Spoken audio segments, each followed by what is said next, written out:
again by Benning. Darnell Nurse left it in the corner, gets up center. Perry scores! Corey Perry! Ilya able to shake away from Solani. It's given away to Solani. Around in front. Score! Teemu Solani with the steal. Three of the fans want one. Score! Off the floor! On the board! Paul Kariya!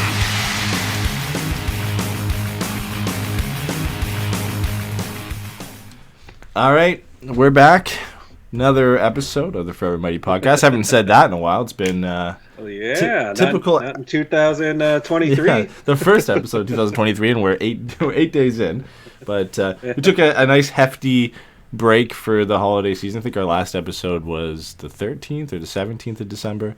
And we took the Christmas break off.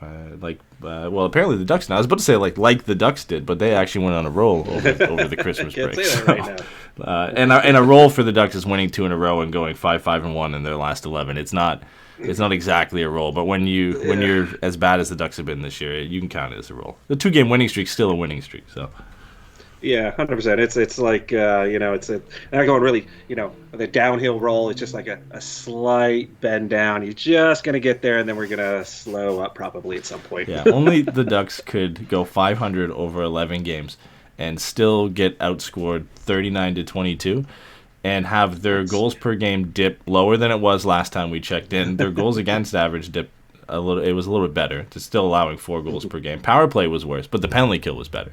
Penalty kill jumped, I think, like 4%. Now it's 29th ranked in the league. That's the first time I've seen all 4 of those stats not ranked either last or second last. So now we're out of the bottom for third penalty last. I like it. We're getting somewhere with it. So that's a 2 in front of that 9, isn't it? I Wow. know. It's I'm used to 3s. I'm used to seeing 31st or 32nd, and now we're ranked 30th because the Blue Jackets have fallen a little bit over the last little stretch here, and now they are. I think they have like the same record as us, but we've played 2 more games and lost 2 more in overtime, so that could end fairly quickly. But I think they lost. It's kind of surprising. You think with Gaudreau they probably would have done something. I mean, with Laine there, Laine healthy, Gaudreau. They brought in Kent Johnson to play this year, but no, they don't have anything else. And I think Werenski went down. Even that's not going to be a huge boost, but he went down. They do have a lot of interest. Yeah, I mean, everybody knew Chicago was going to be as bad as they have been.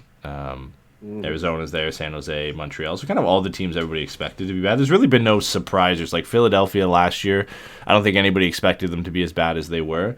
All the teams right now in the bottom 10, I think the only surprise is the team that is like 10th of the 10th worst team in the league, and that's Florida right now. Yeah, that's a little surprising. But they may kick it in later, kick it in another gear, and they kind of had a little bit of that turnover. I think they've Barkov was down for a bit. Losing Huberdeau, bringing in Tkachuk, changing that. I think Ekblad was out for a bit too. So it's that's All Star Tkachuk to you, sir. Was he their selection? Yeah, he's their selection to the All Star. Yeah. I know he's been good. Not your boy Barkov. Sorry, you're sad. You're in mourning. I know I'm in mourning, but I do like Tkachuk too. There was a moment where we all thought it was possible he could come to Anaheim, and obviously that. Wouldn't that be nice? But, we have our own young star who's developed over the last 10 games. I'll say 11, but we're not going to count that 7-0 loss to Toronto, which was the game right after we released our last episode. So we won't count that one. But over his last 10 games, Mason McTavish leads all Ducks forwards and players in general by a mile. He's got 12 points, 5 goals, 7 assists. Next highest is Zegras and Henrique with 7 points.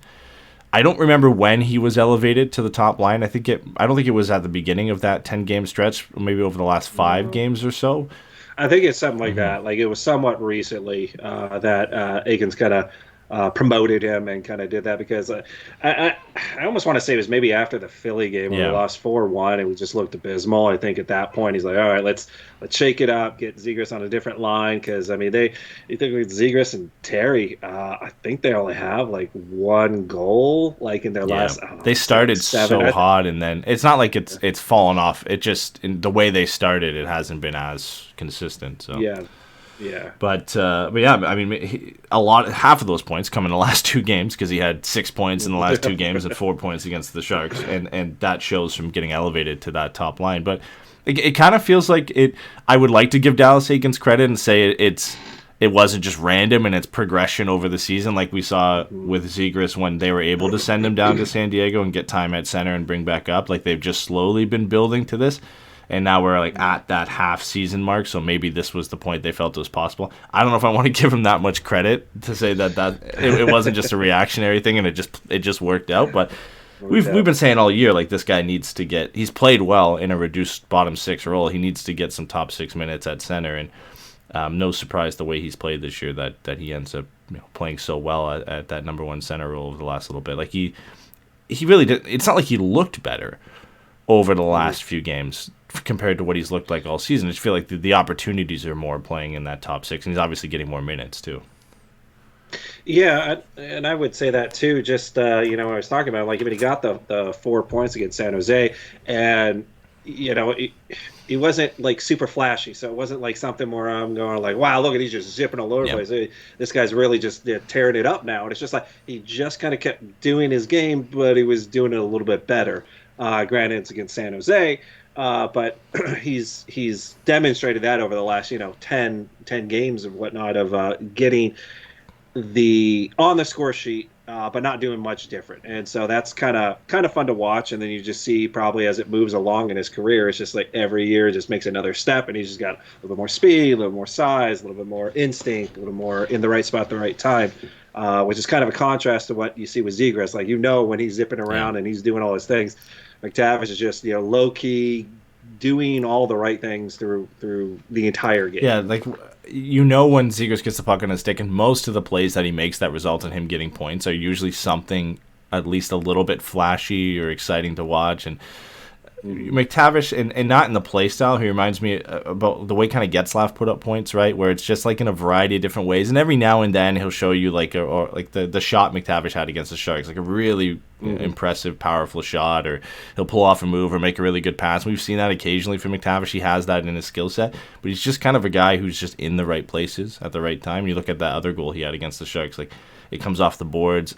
He's just right in front of the net, and he's able to put in, like, he just always seems to find himself in the right position, but he's got that ability to pull off the fancy play every now and then. He's just kind of quickly found his fit, right? He's on the power plays, the trigger man now, and he had to work for that over the season. It was Zegras' spot at the beginning of the year, and he ended up playing there for a few games, and it worked out, and now that's his spot. And now he's been given the opportunity to play 1C, and he's taken advantage of that on the first try, and now that's seemingly for the rest of the season, unless things go bad, that's his spot. So he's been an opportunist for sure this year, and when he's been given those elevated opportunities, he's took it and run with it. And even when he has been in the bottom six or on second power play unit, he's still played well. So there's really not been a stretch of games where you've looked at him and said, oh, he's not been good this year, he's not ready for it. Like, he's been good all season, and now he's finally getting awarded those opportunities, because really nobody else has been playing well enough to take him either. Yeah, exactly. It's like at this point you would say, there's no one to really kind of solidify that 1C spot, and with Ludstrom out, and you also Derek Grant's not playing, there's a limited number of centers. So at this point, jump in, show everyone what you can do, and just kind of take advantage of that opportunity, because it's obviously something that he was going to get to at some point, and he's getting a little bit better opportunity earlier than anyone would have thought. Yeah, and I think a part of it too is the fact that Zegras was shifted to the wing.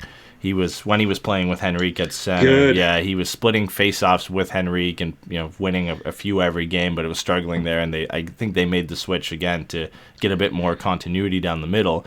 And McTavish takes every draw when he's out there, right? So now Zegras was essentially playing the winger while also playing center, and just playing center during the pace of play.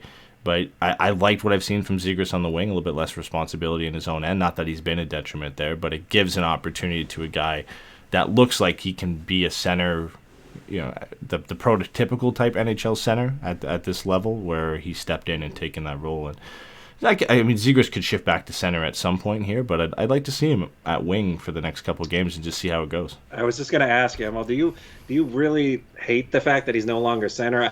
I don't feel like he got not necessarily shoehorned in there, but they had an idea that that's where they wanted to put him, and it didn't really ever seem to fit. And when he has to worry about, as you do as center, about the face-offs, about this side of things, about defensive side of things, and quite honestly, that guy's just 90% of his game is just offense. You know, he can learn some of those things, and hopefully he works on some of them.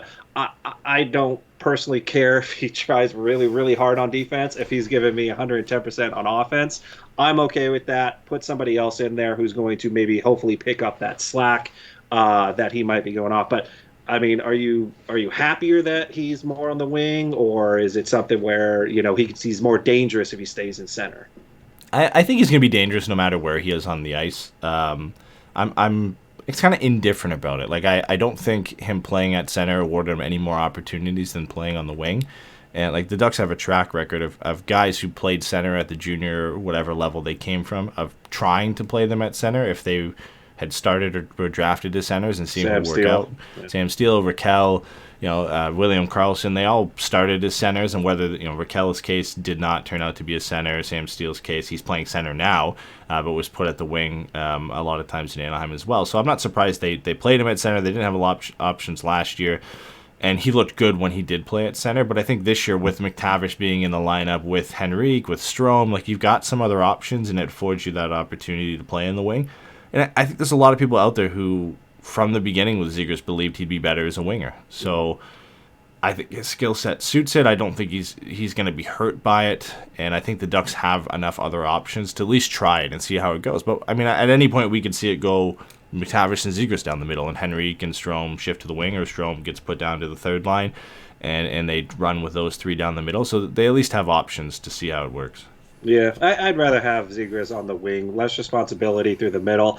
And I always think if you're kind of on the wing, you're a little bit lost sometimes. If you're attacking defense, I mean, obviously they're going to pick up where everyone is, but their main focus is probably going to be more to the center of the ice, whoever has it. And so I think sometimes he can slip in and out of there a little bit easier, and he's so sneaky in that way that I think it would be more advantageous over a career where he could play wing rather than always being the guy in the center, moving through, having the puck all the time, or at least fixated in the middle, where everyone can see him a little bit more. They could still have him do that as a winger as well. Like, there is an advantage to having Trevor Zegras be the first guy to pick up the puck at your blue line and skate it up into the opposition zone, because he's really good at doing that and gaining entry into the opposition zone. So you can still have him do that as the winger. He could be the first forward back. He's going to roam no matter what. Like, he's just going to go, it doesn't matter what position you put him in. He's just going to go, well, this is open, so I'm going to go this way, and that sort of deal. So yeah, there's not too many other players on this team I'd want to pick up the puck at their own blue line and try and gain entry into the opposition zone. I'd really say it's Zegras number one, and probably Troy Terry number two. And if Zegras doesn't have to be a center, there's no written rule that says you have to be the center to be the first guy to pick it up. It felt like they were trying to make it that way, though, right? Yeah. Oh yeah, for sure. Okay. They were trying to force him into that role a little bit, and to make it be this, the way their structure works. And what a lot of teams is, the center is the first one back, at least defensively, and usually is the guy to get if the defenseman is not carrying up a foul, or Klingberg isn't carrying the puck up, the center is usually the first one to get it. But we've seen, even the last couple of games with Zegras on the wing, that a lot of times he still is the kind of the first guy to grab the puck, the first guy back to carry it up the ice, which, again, with the skill set he has, makes a lot of sense. And with the center he's been playing with too, he has the ability to do that, right? There's nobody else really on that line that is as skilled as him as gaining entry into the opposition zone. So I'm fine with it, at least for the next couple of games, to see how it works, and especially with the way McTavish is playing right now. Why not spread the wealth, get it on different lines? Well, I'm glad you're on this show for this one, but another young player Ed. to talk about. Well, I'm glad you're on any show, but anytime we get to talk about goalies, it's always better when we have you on the show for that. Because we miss all of Lukas Dostal's starts, because his first... Actually, I think Ottawa might have been the first start, so me and Steven did the post-game show for that one. That was our last show. So I think that was his first start of the year, and then he rattled off 6 starts after that. Played great. He looked excellent, and he really got forced into that role because Gibson and Stolarz were both hurt at that point. It's officially listed as 6 starts because I think he came in relief, or he got pulled in the game against Toronto. I think it was a relief effort. That might have been the game where Gibson got hurt, I think, or where Stolarz got hurt. I'm trying to remember, because I know, because Gibby got hurt. I think he got hurt against Toronto. Stolarz has been out for a while. Yeah, I think Gibby got hurt against Toronto after letting in 2. Stolarz came in and let in 5. Yeah. So that hurt his numbers. His official numbers, he went 2-3-1, 909 save percentage, and a 3.53 goals against average. But his numbers really get tanked from that 5 goals on 15 shots against Toronto. Other than that, I think 5 of the 7 games, he had above 920 save percentage, a couple 40-plus save performances. He looked excellent. And then not only that, he goes down to the AHL and rattles off back-to-back shutouts. So yeah, when you could be depressed about, hey, I'm no longer on the top club, come down, I'm just going to get a couple shutouts. And it's not like the Gulls are a great team, and he went back and all of a sudden was just part of this great winning team. They've struggled all year because most of their great top-end prospects are up with the Ducks while they're trying to retool and get this thing going. So the fact that he just drops down and he does even better than an amazing little 2-week performance that he had up in the big leagues is quite a. It's what we've always been hearing too. Is just to the mindset of what he does. It doesn't bother him. He just whatever game he's in, he wants to play and he wants to win, and that's an amazing attitude to have, especially when you can back it up with talent and skill. So. Yeah, unfortunately, as I'm looking now, he did have a not so great game. We got pulled last night against Milwaukee. That's all right. But it happens every now and then. But and they weren't even casual shutouts too. 39 saves and 40 saves that he'd rattled off in those 2 wins. We got him nice and prepped for those high shot counts when he played for the big clubs. And if you want to see the options that the Gulls are really limited right now, this is a back-to-back. He rattled off a 40-save shutout on today's Sunday. So on Friday, he rattled off a 40-save shutout against Milwaukee, and then played against them again last night, and that's when he got pulled. So that's tough. A full 60 minutes where you faced 40 shots, and they said, you know what, we don't have any other options. You're going to go again tonight against the same team. So that's a tough spot. And like you said, the Gulls aren't a good team. But this guy just thrives. Like, he faced an average of 36 shots against in those 7 games for the Ducks. Like, he was getting shelled, which is no surprise. Gibson's been, and Stolarz have been dealing with that all year. But you're throwing a guy into the fire, and he did pretty much everything he could to show that he was ready to play at the NHL level, barring, again, the Leafs game. But the Leafs are one of the best offensive teams in the league, and it happens to everybody. So.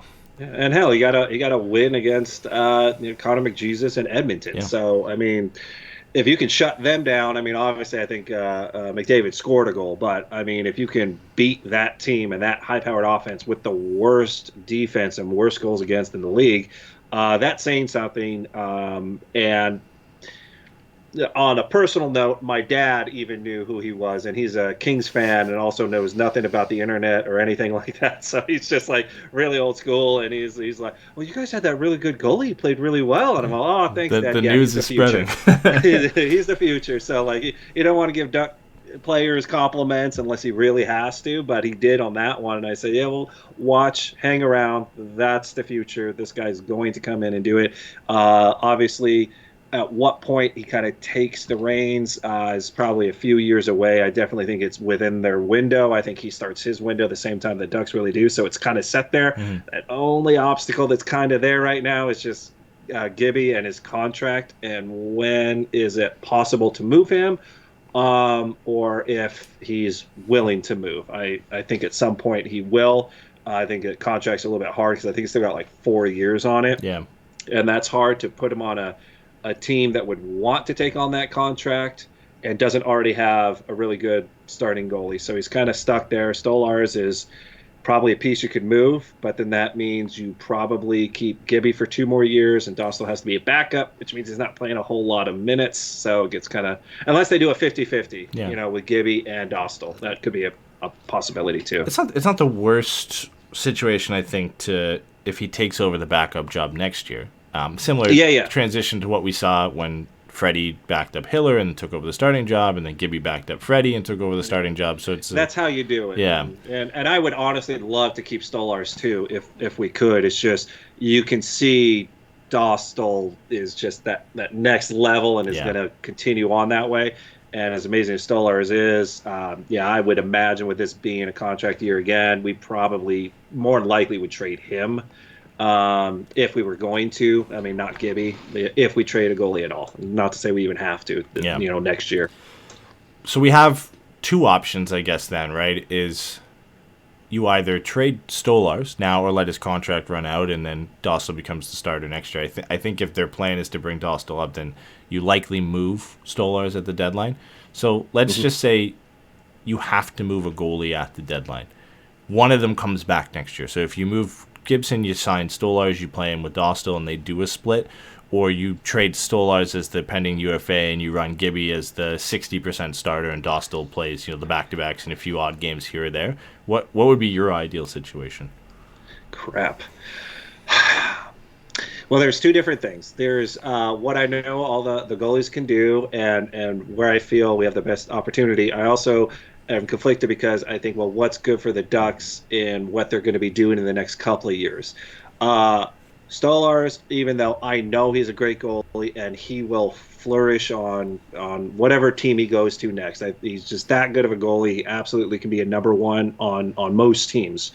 I think that most of the NHL doesn't quite know, in such a small sample size, that he doesn't actually have a whole lot of value to trade. But I think Gibby's contract for, I think it's like $5 or $6 million over the next 4 years. It's going to be so hard without taking and holding on to a few of those millions for the next few years. So I think the closer that contract gets to ending, the easier it's going to be able to move Gibby and make Dostal that number one. So in my opinion, you only have Stolarz for, under $1 million for the rest of this year. You trade him, get what you can for it, whether it's a draft pick or a prospect. I don't know exactly what they're going to get for him, but they should be able to get something of value. Dostal comes in, sees the end of the season, probably sees a little bit more starts than he would in a season that was starting good or is ending with a playoff race, and you would always go with Gibby. So that gives him probably more starts. Gibby comes in, he holds the reins for another year. Dostal's the clear backup. You see where next year takes you, and then where the team is at the end of that is possibly a trade in the off season where Gibby goes, not this season, but next season after we see how everything is going. Because then at that point, he's only got 2 more years on a contract. Might make sense to him as, a little bit better numbers wise, but there's still value there for Gibby. It's just hard with that contract. It's hard to justify for other teams. Yeah. I know Eric Stevens, I think he put an article recently or was on another podcast or something, but he mentioned that he either mentioned that it's more likely the Ducks could move him, or kind of speculated on if the Ducks could move John Gibson. I'll have to go double check that, but brought it up. It comes up every year over the last couple of years near the trade deadline, now that the Ducks have been bad, and whether he might be out the door. I don't think it's possible. Again, the logical and the most likely option seems to be Stolarz on an expiring contract to move out the door. And personally, for Dostal's development, I think that's probably the better route. Like, unless you're getting what you want for John Gibson, there's no point in moving him right now. And if you move Stolarz at the deadline, and from what most teams do and what the Ducks have done over the last couple of years, is for that final 15 or 20 game stretch, they just split starts anyway. Mm-hmm. So you could bring him in, he can play more games down the stretch, give Gibson a little bit of a rest. Like you said, the games don't really matter at that point. And then you bring him in next year as the bona fide backup behind John Gibson. And Gibson still gets 60-70% of the starts. Maybe Dostal starts the year playing just the back-to-backs, and then as the season goes on, if Gibson struggles, then maybe at that point Dostal has the opportunity to take over the starting job. I think that's the best path for him to kind of have to win that job from John Gibson. And like we mentioned earlier, that has been the path that we've seen from a lot of young Ducks goaltenders in the past, is that they've come in as the backup and slowly taken over that job and allowed the Ducks to move the opposing netminder. And like you had mentioned a couple times too, that John Gibson's contract gets easier to move every year that gets chipped off that deal. Yeah, and it's good for the development, because when you are mostly AHL or you're not the NHL style of hockey, it's good to come in as a backup and A, not have all the burden on you, but B, just to see how a full season goes, what you have to go through, what your players do, get more familiar with the situation, get a little bit more comfortable. And then depending on the goalie, it either clicks and you progress very quickly and you challenge for that spot, or you don't. You just continue to do the backup things and then kind of get a little bit better as you go along. But next year, I would honestly think it's going to be a Gibby and Dostal combination. Like I said, they'll probably give you a whole bunch of playing. So maybe that's more like 70% because Gibby wants to play. He's still technically in his prime. And I'm sure if they were planning on moving him, they probably want to showcase him a little bit more and see what he can do. But at the same time, if the Ducks aren't really good, then I don't even know if you want to do that. So we might have Connor Bedard next year. So you don't know. That's the dream. Did you watch that is the dream. Did you watch the World Juniors at all? No, I don't care about that stuff. No. All I care is Zegras is in it. No Zegras for Team See, USA. the thing was, I had to turn it off once you guys cheated with that USA goal that got pulled away. Two of them got pulled. Yeah, exactly. It's like I turned it off after the first one, so I didn't even know about the second one. Yeah, I was watching the, I guess it would have been NHL Network feed or whatever the US feed was for that one. And yeah, they were not. I don't know who the broadcasters were, but they were not happy about that. They were borderline, but they're borderline at NHL level, right? Like apparently the IHF rules are a little bit stricter than that. Yeah, they're different. Like if you're in the crease and you make contact or something like that, it's like you can't do any of that at any point if you're in the crease or something like that. So it was a weird one. And quite honestly, Canada was going to win. You have Bedard. I mean, what did that guy do? 24 points or something? It's 24 points. Yeah, he beat the all-time World Juniors points record. And if he wasn't such a phenom, he would be eligible to go again next year too. Yeah, but he beat Lindros' NHL record. Lindros had 31 points for Canada at the World Juniors in like 24 games. Bedard beat that. He beat the single tournament record for points. He beat Canada's all-time record for goals that Everly had. Like he smashed every record. Sucks he'll never be in the Olympics. Yeah, exactly. He's just got to stay an amateur, and then he'll be able to go. There you go, forever. Yeah, hopefully. I mean, that's the goal. We've talked about him on every podcast. He had his return to the WHL tonight. He had 4 goals and 6 points and 13 shots on goal. I heard 2 of those goals were shorthanded. Probably. Yeah, they're literally playing him in every opportunity they have. I'm going to tell you how many games he's played this year. I want you to see if you can guess the astronomical amount of points he has. Okay. 36 games he's played this year. How many points do you think he has?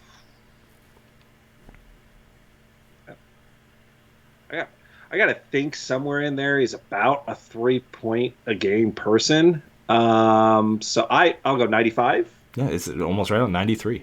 I was close. 93 points and 40 goals in 36 games. He should have done better. He got to 95. Right. He could get to 100 next game. It seems like that. It's like if he has a bad game where he only has 2 points, the next game's 5.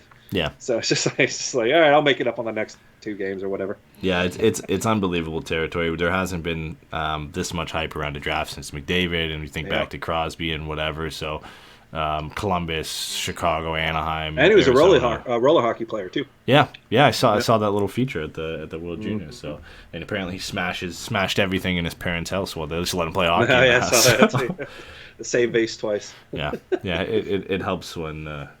His parents seemed a little well off anyway, so you can break a couple vases. It's okay. Yeah. But yeah, I mean, listen, that's the dream for the Ducks at the end of this season is to come out with Connor Bedard. I think that's the dream for any of those teams within shouting distance of getting him at this point. And I just wish more. I mean, casual Ducks fans, ones that don't get in the weeds of it like we do. I just wish you could kind of go like, all right. Don't get mad about this season. If there's a season to suck, it is this season. This is our season to be bad. Don't cheer. Don't get mad. So it's hard to watch the games. I'll be honest. So I can understand being frustrated, but at the same time, you just always got. All right, there's a master plan behind this. There's a plan to get that guy. Just got to get that guy, or one of 2 other people behind him. I mean, quite honestly, I mean, Bedard's the ultimate prize, but. Second place is nothing to start at. Yeah, so, even like the top 3 or 4 this year are very good options, as they are almost every year. But it's just with Bedard headlining it this year, it's hard to even look at the rest of the guys. And even Bedard, I feel like you lose if you don't get him. So. Yeah, and going into the World Juniors, like Bedard and Fantilli were right there because Fantilli was having a great year with Michigan, like almost a historic Paul Kariya type NCAA season with the points he was putting up. And then they go into World Juniors, and Fantilli puts up 6 points, which isn't bad, and then Bedard puts up 24 points, and you're like, okay, there's a bit of a gap here for the talent level. But Yeah, I think the tough thing, too, is, like, at least with a team like Chicago, if you're a Blackhawks fan, you knew the plan going into this year. Like, they sold everybody. Before the season, there was talks about Taves and Kane going. Like, you knew the plan was to be bad to get this kid. And if you're a Ducks fan who's just, and I hate to use the word casual, but if you're not, focusing on the draft, which is fine, or anything like this, you'd see, okay, we brought in Strome, we brought in Vetrano, we brought in Klingberg. Like, we made additions to offset the loss of some of these guys. We have Zegras and Terriot coming off great years. McTavish is going to join the team. There's some excitement. People are talking about playoffs. So then to watch it go in this year and fall apart, which again a lot of us expected it would, I think that's where the disappointment comes. But yeah, you have to kind of hint at them. There is a light at the end of the tunnel because 100%. Yeah, and it's same thing as like like a casual fan because it's like demeaning in some way. Like they're not smart to know what's going on, but it's the people who watch the team and love the team, but they don't know what the farm system is, or the guys we have waiting in the wings. When I hear people go like, "Oh, we're just a mess. We're not going to have any defense. This is just we're never going to be good until we have defense." I'm like, just wait. We got two guys. We got two really good guys that'll be here any day now. You just wait and add in Drysdale with that, and it's going to look really good. We just got to suck this time. We just got to be really bad this time. It's sad and not in a bad way. Just like forget it. You kind of forget about Drysdale a bit the way the season has gone because he's been hurt and he's going to be out for the rest of the year. But yeah, like I've got a note in here. We're going to talk about one of the guys you were mentioning, the two young defensemen the Ducks have on the way. One of them is Pavel Mintyukov, who we'll get to in a second, and then Olen Zellweger is the other. Won a gold for Canada at the World Juniors. Looked excellent throughout the whole tournament. He just got traded today in the WHL. The return is ridiculous. Like I heard there's insane. A bunch of like draft picks probably involved. Yeah, he got traded from Everett to Kamloops for 4 first-round picks, a second, a third, a fourth, a fifth, a sixth, and 4 players. So, what? Yeah, I don't even understand how minors do those trades. Like, yeah, it's just the top end players, because they're so much better than anybody else. They just, when you can win it, you mortgage the farm. And Kamloops is hosting the Memorial Cup this year, so even if they don't make the playoffs, they get a trip to the Memorial Cup no matter what. So those teams always, when they can host it, that's kind of crappy. Yeah, they always. That's kind of crappy rule. I don't like that. No, I don't think anybody really likes it because it allows them to move, the picks for all that and kind of attract some of these players to their teams because they get a free trip to at least a chance, and then that looks good going into a draft. Okay, so they'll still compete in the playoffs, and they could win the playoffs. The funny thing is they could win the playoffs, and then the team they beat would then still go to the Memorial Cup. Is like, they host it, so you get to go as well. Yeah, so an unbelievable package. But it's a guy last year who was that league's best defenseman, should have won the best defenseman in the entire Canadian Hockey League, and he's been unbelievable this year for an Everett team that hasn't been that good. So we got him. Yeah, and he has just proven everybody wrong with the size debate for him only being like 5'9", 5'10". At every level he's been at so far, he's excelled. And then the other guy is Pavel Mintyukov, who's also breaking records in the OHL, and 54 points in 37 games, which it ranks third in the league. Not even third among defensemen, like it's third in the league. Everyone. Yeah, he became the first OHL defenseman in history to win 3 straight Defenseman of the Month awards. That's a league that's produced Ekblad, Doughty. I know there's many others. I'm trying to think off the top of my head of great defensemen that have come from the Ontario Hockey League, but there's been several amazing defensemen. Subban came from that league, like Norris winning defensemen in the Ontario Hockey League. Nobody has ever won 3 straight Defenseman of the Month awards in that league, and Pavel Mintyukov has done it. And he's just, I think a stretch of 7 games where he had 7 straight multi-point games. Like he's been. So he'll probably win the Hart or whatever that equivalent is for the most valuable player. For that, I would think so. If you finish top 3 by the end of the season in points and you're a defenseman, unless the other guy is 30 points ahead of you, then you have to as a defenseman, right? Like, and I think he's only 5 points off the lead. Sarnia has a player who has like 59 points, so he's.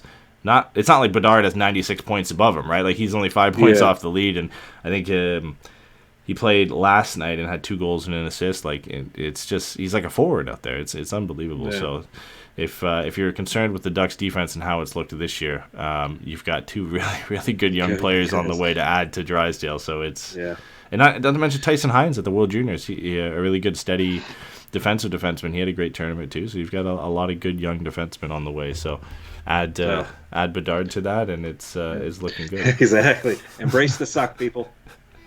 The only other thing I had here is Troy Terry, second-time All-Star, joins Getzlaf, Perry, Correa, Solani is the only two-time All-Stars with the Ducks. I saw the tweet. I don't know if there was I guess Gibby, right? Gibson would have been.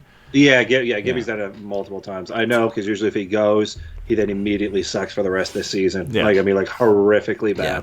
Hopefully it doesn't translate to Terry, but Gabriel, I know he did one. I think in like 97 or something like that. Yeah, I don't think he did. We've had a bunch of one and dones. I'm trying to think of. Fowler did one last year, right? Fowler went last year. No, I didn't think. No, Terry went last year. I thought Fowler had one, or maybe not. I don't think so. Yeah, but there's been a few. I think Bobby Ryan must have had one. Maybe, but maybe not with Getzlaf and Perry, right? So no, I don't think so. I'll have to look it up and see. Yeah, I mean, we could do that. That'd be great prep work before the show. Yeah, right. I didn't think I'd be talking about who else were All-Stars. I kind of threw myself under the bus with that question. Yeah. But it's well-deserved, right? Like, 33 points in 40 games right now, leads all Ducks players in points. Only one close to him is Zegras, and now McTavish with his stretch of games. I think the only one you could have argued is Zegras, but when, again, Terry's been just as good and is leading the Ducks in points this year, he makes sense. And Zegras could still get in. He's eligible for the fan vote, which is returned to the John Scott format where you could vote anybody in. Interesting. Now, all right, because I didn't really follow what's going on with the All-Star Day. Are they kind of doing it where the NHL did like they did last year with Zegras, or they just pluck him out and just put him in some sort of thing? No, they did that last year, but they're not doing it this year? No, I don't know. It made sense. Like, he was just so flashy last year, and they were trying to do it because they couldn't justify. Like, he wasn't going to make it over Terry last year, the points that were getting produced, but he was doing so many things that he was so marketable that they just found a way to put him in there for that one event. Yeah. This year he's up for the vote, and I imagine because of how popular he is, not obviously just in Anaheim, but outside of Anaheim, like, he's one of the most popular players in the league right now. I can't imagine many other Pacific Division players that would get voted in over him. Well, so I think he's going to go. Like, who's not on there? Because one of the three needs to be a goalie. I know that. Yeah. And so that makes me think, just given the goalies in the Pacific Division, no, they'll probably do Copley. I was thinking, they're another goalie that they would probably get in. I think Copley's played so well, they'll probably put him in. So that leaves just two more forwards or two more players. I figured Drysdale's got to get in there. Not Drysdale. Draisaitl. Yeah. He's going to go in, and then there's got to be somebody else. So right now it's Terry, Kadri, McDavid, Fiala, Carlson, Beniers, Logan Thompson's the only goalie right now, and Elias Pettersson. Each division will have one goaltender and two skaters voted in by the fans. So two skaters. So whoever's the highest ranked goaltender will get voted in, and then the two highest ranked skaters will get in. So all those teams, so Draisaitl's going to get in. I imagine he's got. I think it's Draisaitl and Zegras who probably get in. I'm trying to think of like more popular players, at least players that might have popularity outside of their market. Like, Draisaitl definitely. In Seattle, I don't think anybody would really get voted in. San Jose, no. LA, I don't think anybody's really voting Kopitar. Mark Stone, maybe. But you think he's outside of Vegas and Ottawa? Do you think Vancouver,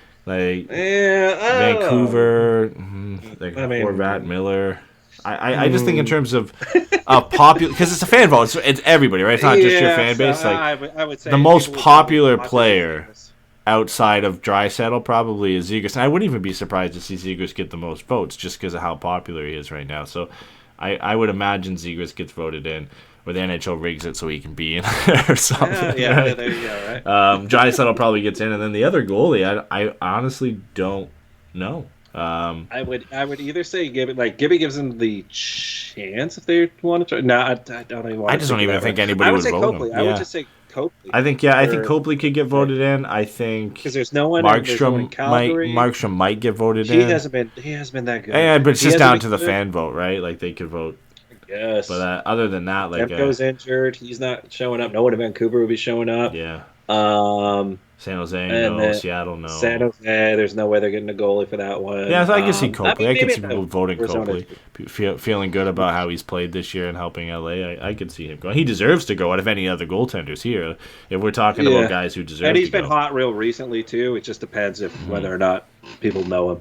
Yeah, exactly. But if it's a popularity contest, a name like Phoenix, they might actually vote for him. So. Yeah, no, exactly. No. But I think Zegras ends up going. That's what I used to do whenever you do it at high school. Like, you had to, like, vote for a student council or something like that. And I really wouldn't care. I just, like, look at a name and go, that's kind of cool name. I'll pick that guy. I'll pick that person. I think that's how it's going to go for the goalies. Like, no one knows anybody. Stuart Skinner from Edmonton's going to go. I mean that's all I got for major topics. We try to keep it short for this one back, just because we had so much to cover, or at least so many games to cover. Those were kind of the headlines of coming up. We have a game that's about to start here in the next 10-15 minutes against the Boston Bruins. So we're moving to our Ducks game predictions presented by 714 Tickets, and first prediction is tonight's game. Everybody's going to be hearing this after the game, but who do you have tonight? So let's get it.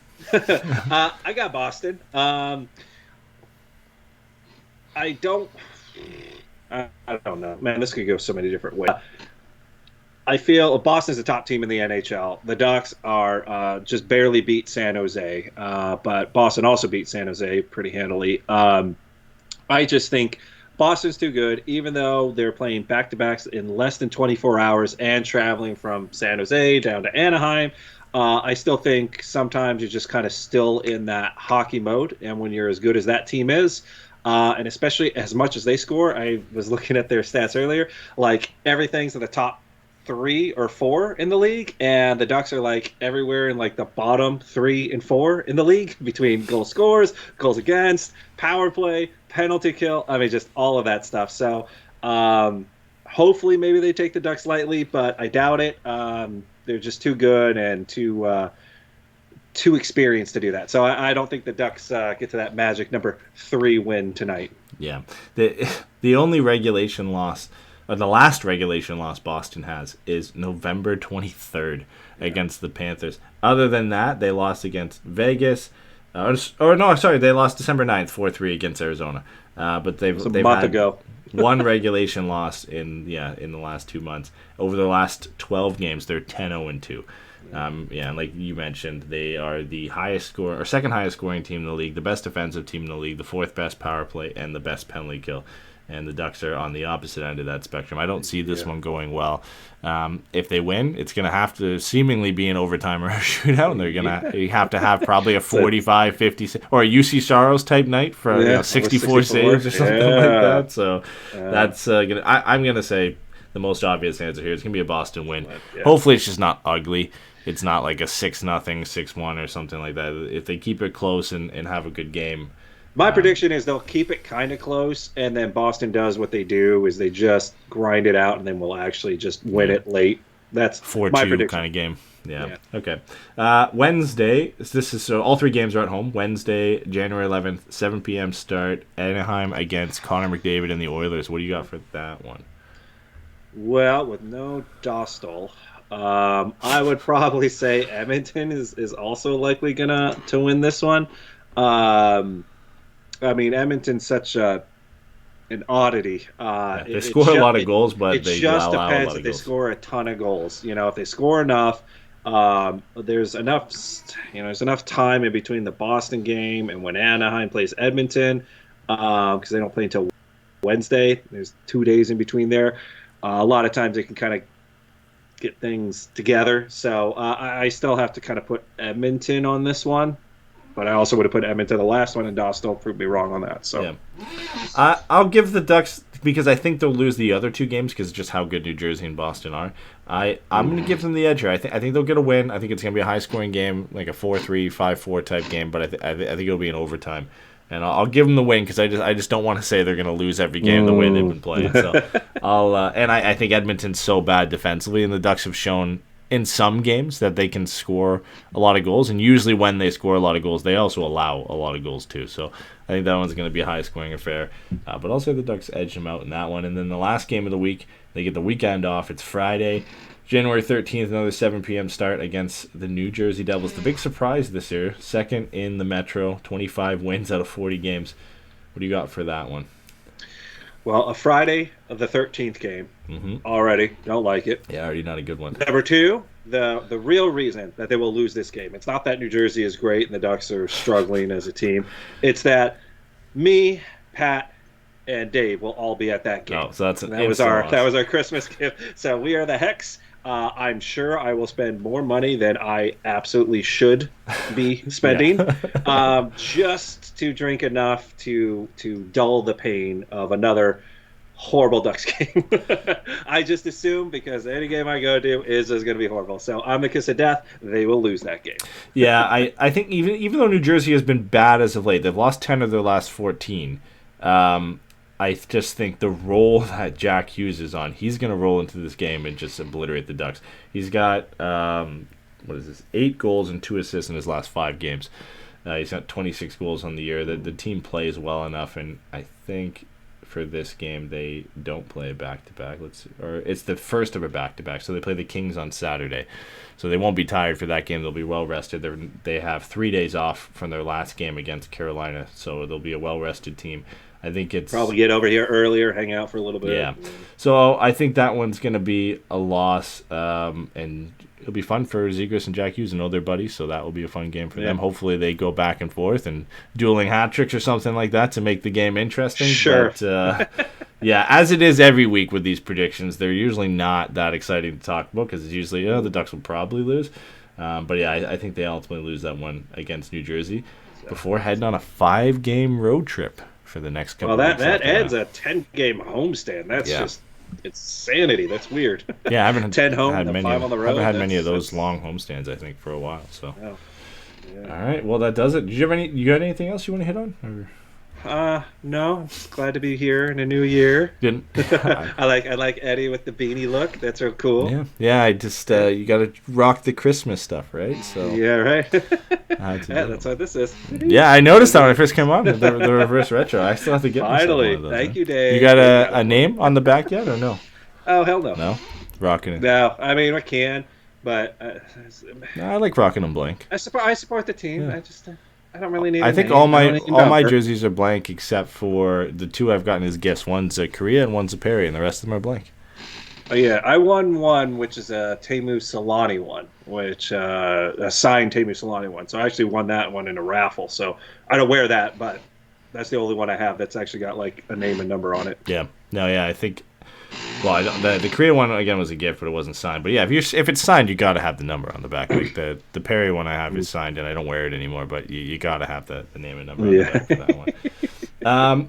That's gonna do it for this show. We should hopefully be back this weekend, depending on scheduling. I know Steven wants to hop back on too, and Pat and I were going to do a show, but then my internet cut out, so Pat was going to return to the show. So this one's on me this time. Yeah, not on Pat. Crazy Canadian internet. We were ready to go. He was confirmed. He was good to go and record on that day. He was prepared. And then somebody decided to unplug my internet from one port into another at the actual outside port. I don't know what happened, and it shut down for the day. So that was fun. That was your fiance. Yeah. No. Not podcasting today. So, but yeah, we should be back this weekend. The Ducks are off this weekend, so whether it's Saturday or Sunday, we'll see. I'm not sure who's going to be on that show, but we'll figure it out. Whoever's available this weekend, and we'll try and put one together for you guys. I think there's 4 games next week, so ideally we'll get one out for the weekend. But thanks for listening, guys. We'll try and be back live soon. This one just wanted to make sure we could actually get it out because it's been a month, so didn't want to have any problems. And then try and find me and Pat over at the game on the Friday. Yeah, tweet it out, or I think you or Pat, something or other. you or Pat have access to the Twitter, or you should. If not, so tweet it out. We'll tweet it out, and then I don't know, maybe we'll meet in between periods somewhere where I can spend an enormous amount of money on a small amount of alcohol. In front of the the Paul McCartney picture that we took that picture in front of? Yeah, that's that was on the first floor where he was like looking at your beer. That's where we have to. That's where you guys have to meet. So, All right, so thanks for listening, guys. If you want to help us keep going throughout the season, you can find us on Apple Podcasts. Search Forever Mighty, leave us a rating and a review. We'll read it on the show. I know we say this every time we do a show that we'll read on the show. I haven't checked it in like a month, so we'll go through and check them, and then we'll read them on the show if there's any new ones. We do appreciate them, despite the promises of reading them and not reading them. We're also on Spotify. You can leave us a rating on there now as well, so make sure to do that if you haven't already. All video versions of the show exist on YouTube, so you can go to youtube.com/forevermightypodcast. Make sure to subscribe and put on the little notification bell so you know when we release, because our release schedule is very sporadic. So if you want to know exactly when the show comes out, put the little notification on, and you'll get a nice little ding on your phone when we release an episode. Check out the website at forevermighty.com to find everything in one place. So where to watch, listen to the show, how to support the show, where to find us on social media. Nice little bios of everybody, too, on there if you want to learn a little bit about it. Oh, yeah. I did that a long time ago. Yeah, it was a long time ago, yeah. Sweet. Yeah, we might need to update those bios a little bit. You can find us on Twitter at ForeverMightyFM. Mine's at Eddy Van Jones, and Jason's is at Jason_Lamb. And yeah, thanks to everyone for listening. Thanks everybody who joins the streams when we do them, and we'll see you guys later. Enjoy the game tonight. Bye, guys.